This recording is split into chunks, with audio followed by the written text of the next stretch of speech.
You can't give away what you don't have. Now, it sounds ridiculous, but it's more than what meets the ear as you hear this. You can't give away what you don't have. People who are not good at giving away love can't give away love because they don't have it to give away.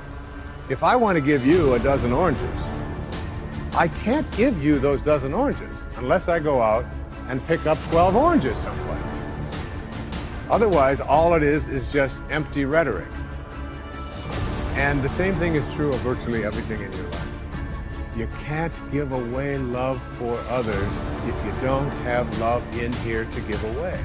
If what you have in here is contempt, if what you have in here is anger, if what you have in here is fear, then these are the things you're going to be giving away in your life.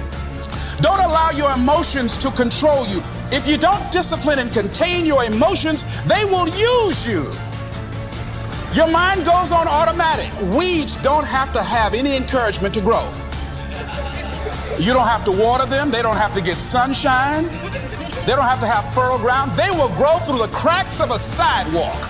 But if you want to grow orchids or roses or any kind of exotic flowers, there are special processes and procedures you must go through.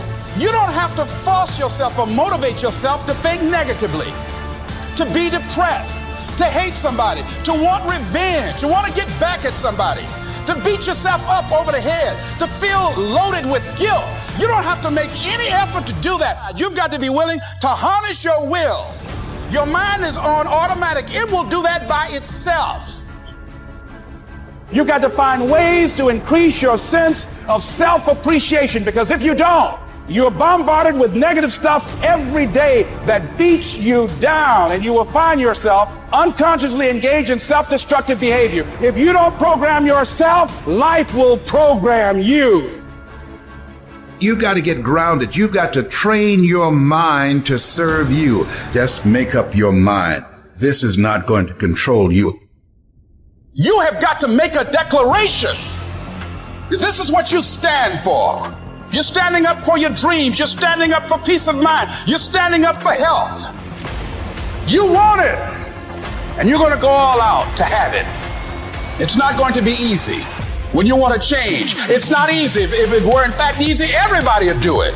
But if you're serious, you'll go all out and say, in spite of this, I'm in control here.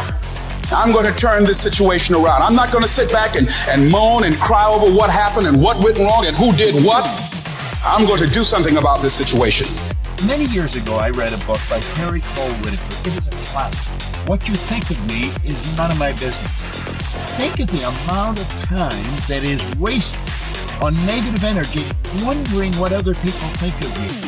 What they think of you really doesn't make any difference. It's what you think of you that makes a difference.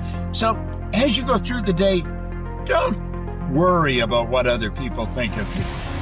Just say, I'm all right. I'm God's highest form of creation. So what people tell you doesn't matter at all. It's what you stack.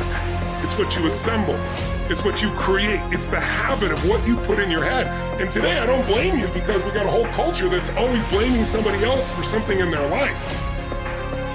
It's truly a scientific fact that when you change the way you look at things, the things you look at change.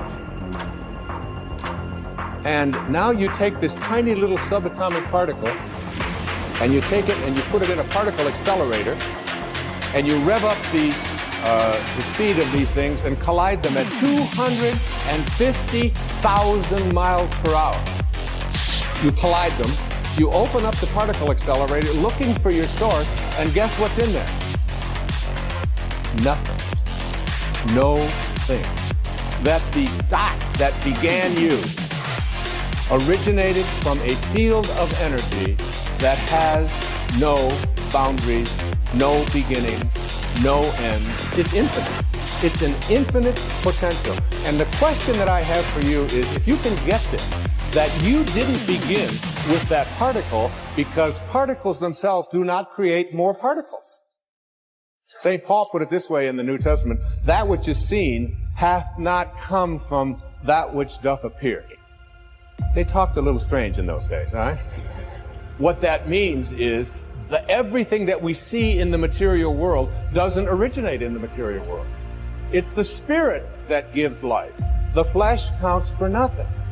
If the shape of your eye can be in an energy field that has no boundaries, no form, no materialness to it, why not the shape of your life?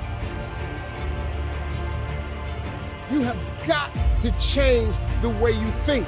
It is the whole determining factor of where you go in life. We are all where we are today because we thought ourselves to this position. If you don't like the position, think yourself out of it.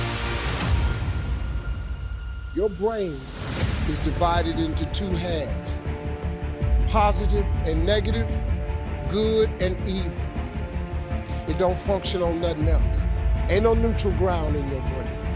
It's either positive and good or negative and evil. Each half of your brain has millions of factory workers on each side. You got 1 million factory workers on the positive side. You got 1 million factory workers on the negative side. At the forefront of each one of those factories in your brain is a foreman. You got foreman positive and you got foreman negative. You are in charge. You're the boss of the factory. Guess what? We are how we think.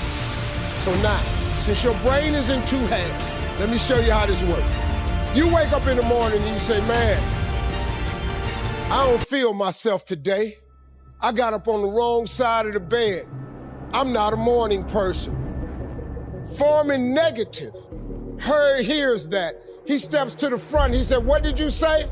You say, I said I woke up on the wrong side of the bed today. I'm not myself. I'm not a morning person. He says, you got it right away. He said, hey, the boss just woke up and said he's not a morning person. He's having a bad day today, and he ain't feeling himself. Let's get to work. The 1 million factory workers start producing thoughts to justify what you just said. So now guess what? Man, I hate my alarm clock went off this morning. I got to get out here in this traffic. I gotta drive down here to there. I don't even like these people on my job. I can't stand this car I'm finna get in this morning. Sure wish I had a new car, but I'm driving this ragged ass car. And on and on and on. And your day starts tumbling into what you ordered at the top of the day. You can wake up in the morning and you say, you know what? Today is gonna be a great day. I expect something really good to happen for me today. You said, what did you say? You say, I said I'm having a great day today. I expect something good to happen today. Foreman positive turns around and goes, all right, let me have your attention. Steve's having a great day today. He's expecting some wonderful things to happen. And man, let's get it going. And they start manufacturing thoughts. Same brain. Man, I can't wait to go to work today. It may not be the job I want, but at least I got a job. I'm so grateful I got a car to drive to work today. Hey man, at least I got a check coming in. I appreciate the fact that I don't have a car, but at least I can walk to the train. Man, this is gonna be great today. That's how your mind works 24/7. It never turns off. Change your attitude, you change your altitude. It all depends on how you look at it. Our lives are mostly affected by the way we think things are. Not the way they are. The way we think they are affects us most. And Show taught me that the mind is like a factory, a mental factory. And whatever you think about all day long pours ingredients into this mental factory. And that's what builds the economic, social, financial fabric of your life. As you think, so you become.